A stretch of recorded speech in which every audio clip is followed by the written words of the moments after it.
We are at war and we have to be prepared for this war. I want you to know that nobody gives you power on the platter of gold. In our midst, we have three enemies: religion, ethnicity, and criminal politicians. If we align with any of these, we are going to fail in our battle. Let us be mindful. I have also heard you say that you were given the padlock with the key, and before you knew it, someone had changed the keys. To my own generation, this country, you enjoyed it. This country, we built it, and the country was beautiful. What did we go through? And now we watch this country drift. We have never been cowards, and we cannot be cowards this time. Let us take over this country come 2027. We are at war, and we have to be prepared for this war. Now, in our midst, we have three enemies with whom we are going to this war together, and we have to be wary of them: religion, ethnicity, and criminal politicians. If we align with any of these, we are going to fail in our battle. We are destroying ourselves. Let us be mindful. Religion, out of it. Ethnicity, out of it. Criminal politicians, they are not our friends. They are not patriotic Nigerians. We do not travel with them if we want to win this war. Fellow Nigerians, it's good to be with you at this moment. I know that what I just said rings a bell in the minds of course, millions who have been around for a while, but that's not what I mean. But of course, in another sense, I mean also that because we, the masses of this country, have the power to say, fellow Nigerians, it is time to take over power as owners of the country. I'm here to just share with you a few words about what is going to happen soon. Everybody knows that we are inching into 2027, which is the election period. I just want to say, first of all, that every one of us, if we want to say, fellow Nigerians, we are on top of the situation, we are in charge of our country, you need to bring out your voter's card and make sure that when the time comes, one person takes 10 people along with them. It does not matter whether they are from your family or they are friends or whoever. It is wrong for one person to walk to the polling station. We need every Nigerian to go out there and vote. That is eligible Nigerians. Okay? If we don't do that, we cannot say that someone else has taken our country or taken the power and runs away with it. One person cannot take our power and run away with it, or 10 people cannot do that, and millions of us will stand by and watch. It is time to go out and do the needful. And now I think I really need to address us segment by segment. So let me talk to the youth first. Oftentimes I've heard the youth say that they have been told that the future belongs to them, that they are the owners of the country, but that nobody ever gave them the power. I want you to know that nobody gives you power on the platter of gold. You cannot be sitting down in your house and somebody will bring power to you. Not even food to start with. So, young men and women, this is your chance. This is your chance.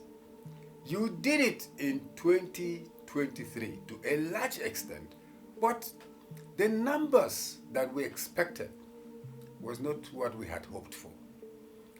We preached to you, we talked to you that each and every one of you must come out with your voter's card to go and cast your vote.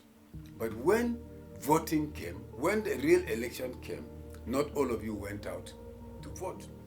This time, do not sit down at home and say they told us that we are the leaders of tomorrow. No. You have to come out and take that power. I have also heard you say that you were given a padlock with the key, and before you knew it, someone had changed the keys. Of Because if you did not watch over the padlock, if you did not take care of what was given to you, somebody else will tamper with it and you wouldn't know. So you really have to be on the watch. You really have, to be alert. Young men and women, this is the time. If all of you who are 18 and above, make sure there is still time for you to go and register and have your voter's card. There are those who are saying that, oh, no, they have already rigged the election. That is a fallacy. Nobody can rig an election that has not taken place. Yes, somebody might have written or even printed extra, whatever. But if we go out there and we vote and we ensure that our votes count, the numbers cannot be the same with what anybody has written. Let us not assume that somebody has successfully. If somebody can successfully rig, we too can successfully rig.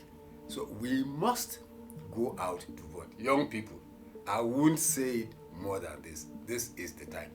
Now, for the middle age, you are strong. Mommies, daddies, uncles, aunties, everyone must make sure. Again, it wasn't just to the young people. You too, one person with 10 people, go and vote. Talk to at least 10 people, and you can talk to 100.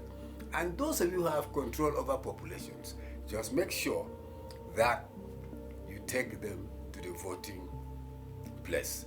If you are voting in different places, you just make sure that everybody has left their house before you go to your own voting place. Let us ensure that we go out there and do the needful. Yes, we may say that the future belongs to the young people, but you are alive. You are going to live another 10, 20, 30, 40, probably 50 years. You do not know. We cannot say that because we have passed a certain level in our lives, we are not going to bother about the country. Our children's life matter. Our grandchildren's lives matter. And now I come to my own generation. We, the old people, see, we are supposed to be the guide for everyone that is under us. We have children, we have grandchildren, we have nieces, nephews, uncles, whatever. It is our responsibility, especially those of us who are politically conscious. It is our responsibility to ensure, even if you were not politically conscious before, know that the time has come for you to bring about the needed change. This country, you enjoyed it. This country, we built it, and the country was beautiful. Those of you who were here from the 40s, 50s, 60s, 70s, 80s, 90s, 200, what did we go through?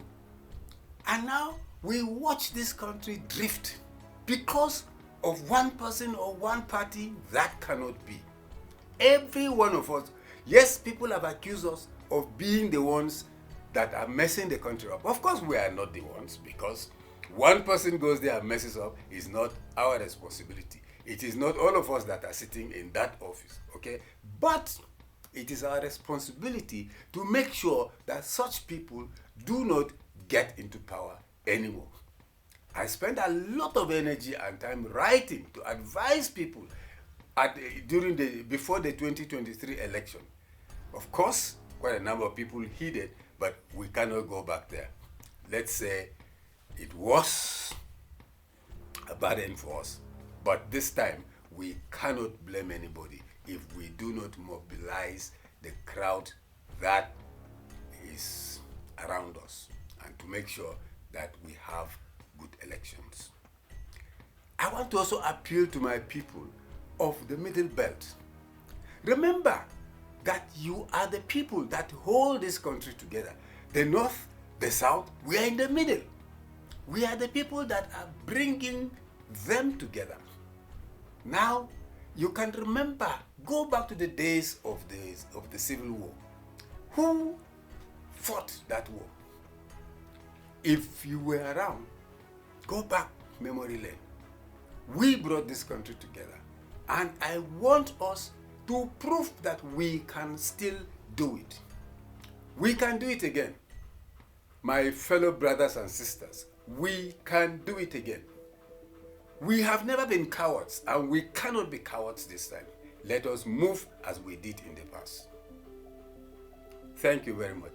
Every Nigerian, I have spoken to you as a brother, as a sister, as a son, as a daughter, as a nephew, as a niece. Please, if you are of age, let us take over this country come 2027. And how do we do it? By making sure that we go out to vote. And that we vote and stand there to ensure that we outnumber anybody else. And I do not have qualms to say this. We had a candidate that we promoted in 2023 and who was almost clinching. Indeed, most of us believe that he did, but that's a pass. Now, I make no qualms about saying I am ready, and I'm asking you, fellow faithful Nigerian, we go out and put Peter Obi on that seat, and let's have a change.